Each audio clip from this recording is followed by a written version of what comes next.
Hello Pilipinas, magandang hapon sa inyo lahat. Ito si Mike Padua. Nakatuloy tayo sa pinaka-latest update. Ito ba ang ating weekend edition ng weather analysis na yung araw po ng Biyernes hanggang Lunes, Mayo 23 hanggang 26, 2025. At ito po ay pinaglilingkod sa inyo ng Typhoon 2000 at ng Naga College Foundation.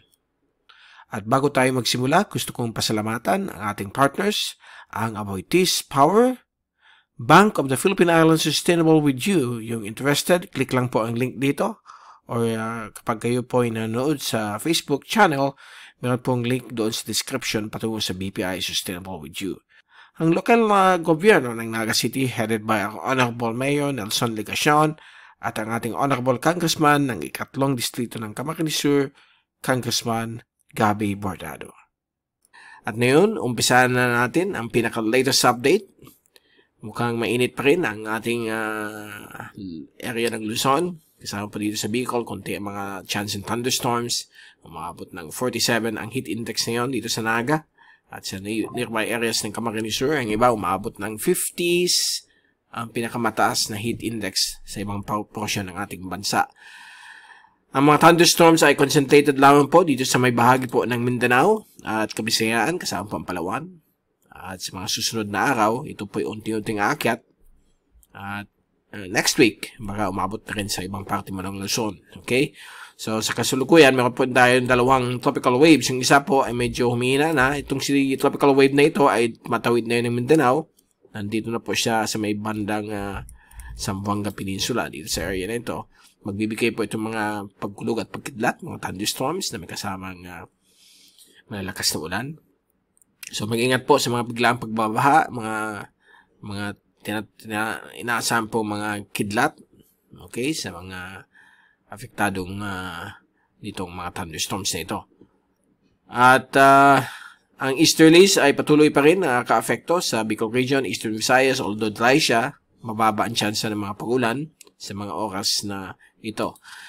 Ito po yung fast animation mula sa University of Wisconsin Tropical Cyclone page. So, nakita po ninyo dito ang tropical wave na nasa may bandang Zamboanga Peninsula na po. At ito po ay tatak po dito sa may bahagi po ng Palawan sa susunod na ilang araw na yung weekend. And next week, at posibleng magkaroon ng LPA po dito base sa mga computer models. So, paalis na po yan sa ating bansa. But apektado pa rin ang bahagi ng Kalayaan Island Group kung magde-develop po yung LPA na yan. Okay, kaya babantayin po natin. So, ito po yung zoom-in satellite animation. So, nakikita po ninyo itong mga makakapal na makaulapan sa Mindanao, Silu Archipelago, at ibang portions po ng Visayas. Yan po ang tropical wave na dumaan po dito. At yung easterlies, dito naman po sa may Eastern Visayas. Sa Luzon, ito naman pong bahagi po ng Ilocos Region, sa may Ilocos Provinces, lalong-lalo na po, ito yung mga madalas na nagkakaroon po ng mga thunderstorms sa ganitong katapusan ng Mayo. So, normal po yan sa mga panahon na ito. So, may mga lightning strikes po. Nakikita nyo yung mga kidlat sa bahagi dito ng Ilocos Provinces. Sa rain forecast naman po, sa susunod na 5 araw, ay mananatili po sa may Southern Philippines o katimugang Pilipinas ang mga thunderstorms sa may Mindanao, Visayas at Mimaropa.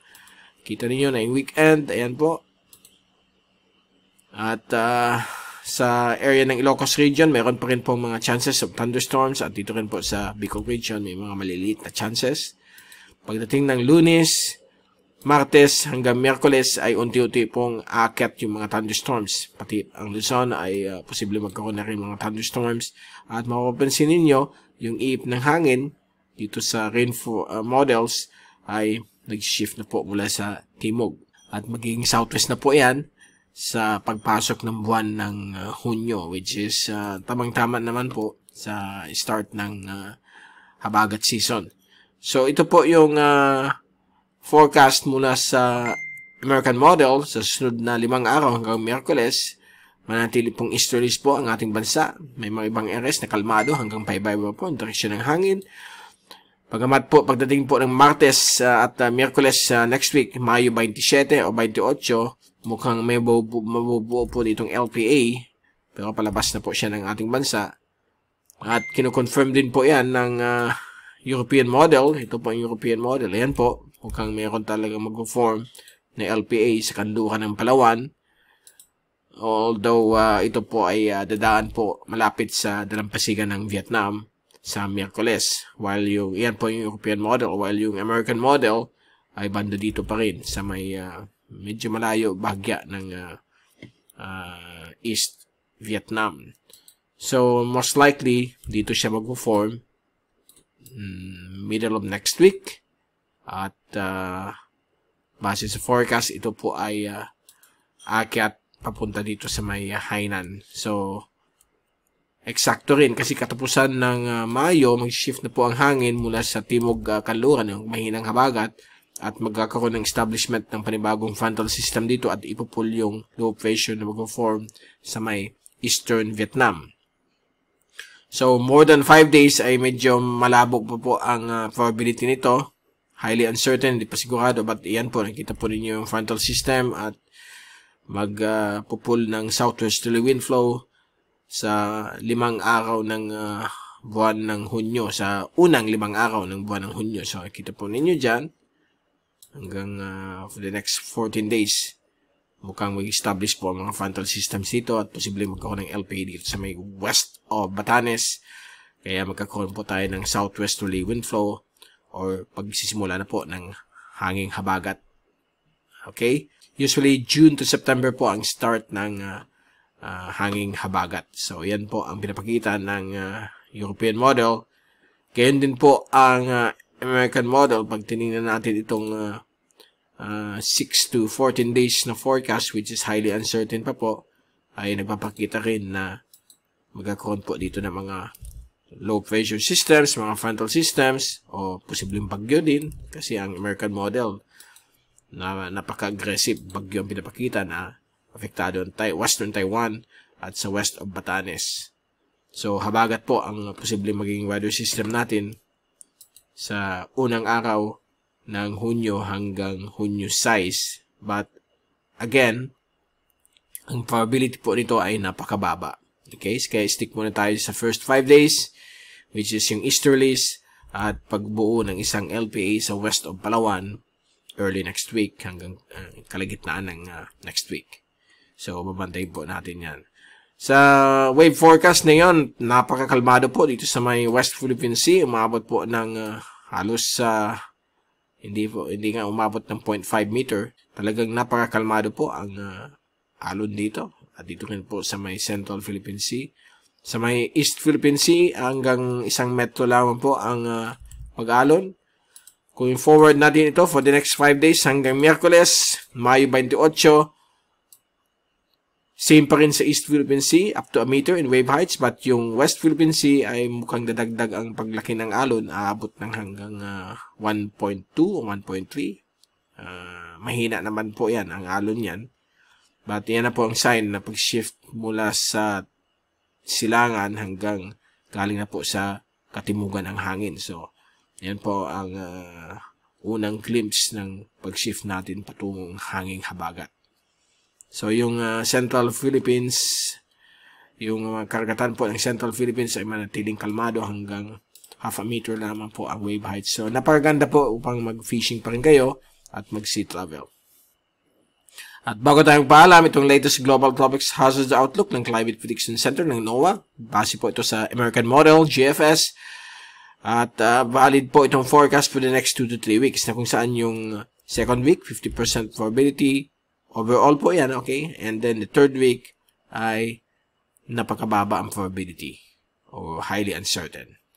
Now, sa week 2, valid Mayo 28 hanggang Hunyo at less, ang Pilipinas ay magkakaroon po ng 50 or 60% above average rainfall dahil po sa pag-shift na po natin mula sa easterlies, timog at timog kanluran o yung hanging habagat. Simula na po.